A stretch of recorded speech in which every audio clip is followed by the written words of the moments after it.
Her the Sundance Film Festival, and we've had the great honor and privilege of supporting her on what arguably is one of her most important projects today. She's an accomplished producer, filmmaker, and she's going to tell you about her latest project and share some of the challenges she faces and how our solutions have helped both things. So it's been a real honor for us to be in support and be involved with her project. And with that, I can do warmly welcome Cirina Catania, and thanks for having me.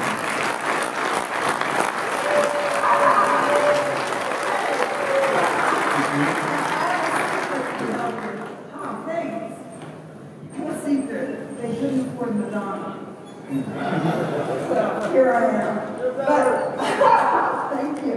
I'm glad to be here, but can you help me rehearse for the giveaway a little bit later tonight? So, all right, here we go. I want to hear you guys shout as loud as you can. Give me an I. Aye. Give me an N. Yeah. Give me an awesome. Awesome. Oh, that's good. I love you guys. One more time. I. N. Awesome. Okay. I am a writer, director, cinematographer, and I wish I were an editor. Are there any single editors in the house? And if so, would you marry me? No, I don't do that. What I want to talk to you about is a little bit about my work. I wish I could grow up and be brain farm, but I'm a little guy. So this is my world. This is also, I think a lot of you, this is your world as well. We tell stories. We find things that we care about, and we are the people who have the legacy. We give the legacy of these stories that need to be told from generation to generation, and we travel all over the world to do it. I spend a lot of time in Berlin and Germany every year. I go to Comic-Con in San Diego. That's another country as well. I spend quite a bit of time with National Geographic.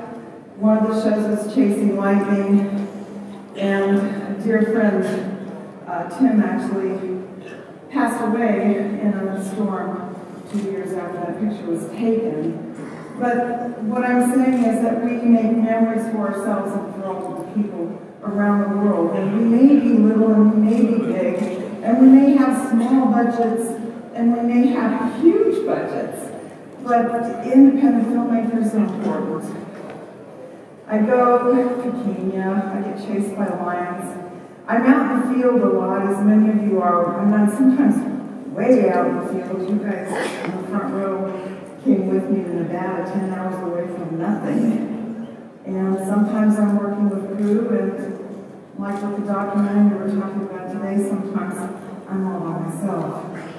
Doing 2 cameras, 4 cameras in one instance of this one, and running sound and trying to run lights.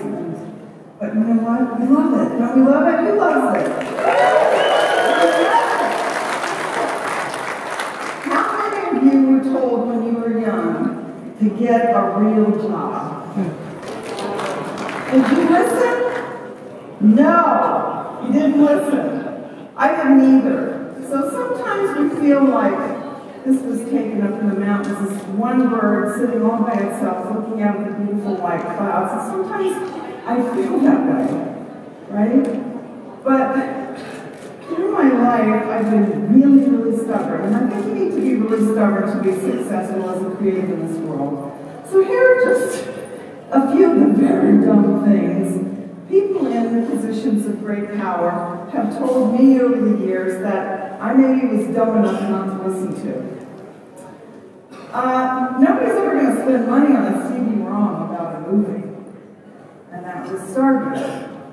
And we didn't listen, and we did one, and it actually did pretty well. It was a great movie. It had lots of wonderful visuals, but the licensing people behind it, and forgive me if you're in the room, but that was pretty dumb. So we had to fight to get that done.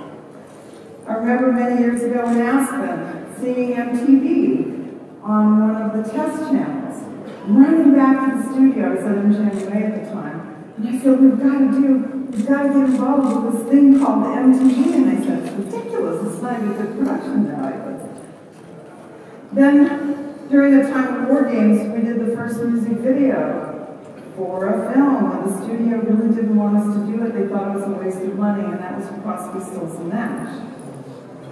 I was told we're not spending marketing dollars on an MTV buy, and I convinced the studio to give us, at the time, about a huge budget. Actually, it was $150,000 for a video for the Bond film, and we did the View to a Kill video with Duran Duran. We did a survey, an exit survey, at the end of the film through different venues throughout the country, and we realized at the time that 15% of the audience that was there that weekend were there because they had either heard the single or seen the music video and they thought it was cool. So after that, we were allowed to do it. TV stations don't want unedited B-roll, they want finished clips. Why do you want to pick that song? It's not going to get an airplay. It's not worth a video, and that was James Brown's Did It in America. And then this is a good one for me. What? The film festival? Dallas already has one. What do we need a film festival for?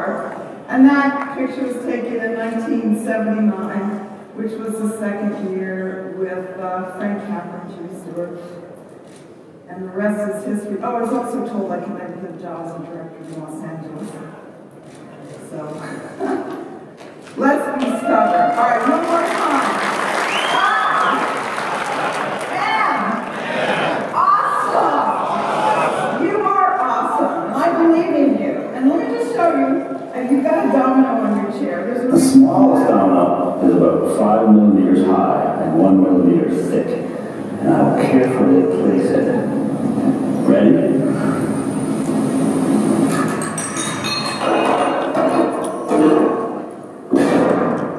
Boo. You are that little dominoes. A few more dominoes and you cannot hide. They're not getting Empire State Building. So I just want to encourage you to keep doing what you love. Don't take no for an answer. Say yes. You are the painters. You are the people who create these stories with your imagination and the things that you think about and the things you want to create. It's so important because if we don't do it, who's going to do it? If you look at the scientific report about the dominoes, it's a piece of paper with a bunch of statistics. Doesn't even have a picture on it. I have been so fortunate with OWC because they support independent filmmakers in an incredible way. And I've used a lot of the products when I'm out in the field. I've used the Rays and I've used the small micro. I haven't seen one yet. One of you might get one of these tonight. I have a slightly larger one, but I use all their products. And if it weren't for them, I wouldn't even be out here today. So, as a storyteller, I met this young man, Marine Corporal Chianti's story. He was raised in foster homes in Stockton, California, and was adopted at the age of 18. And at 19, went into the military, served 2 terms, and then the second term was in Afghanistan. And if you'd like, I can show you just a little clip. I don't have the war footage cut in here yet, but it is a clip from the documentary.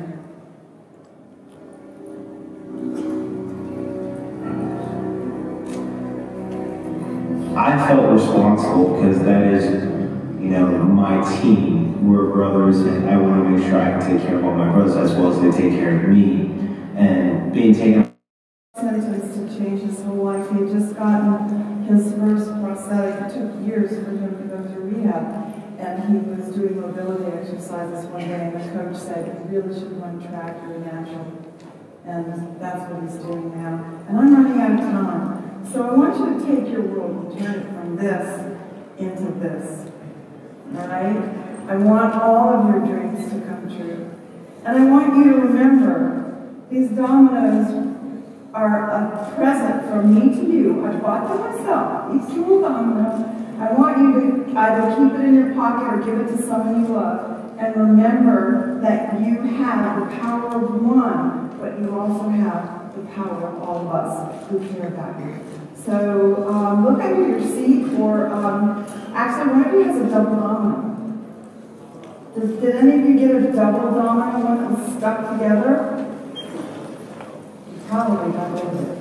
But if you lost a double domino, there's a domino glued to the bottom of your seat. And if you find it, come to the OWC booth tomorrow and we'll give you one of these drives. Glued Thank you, to the bottom of your OWC. seat. Let's have a big hand for them.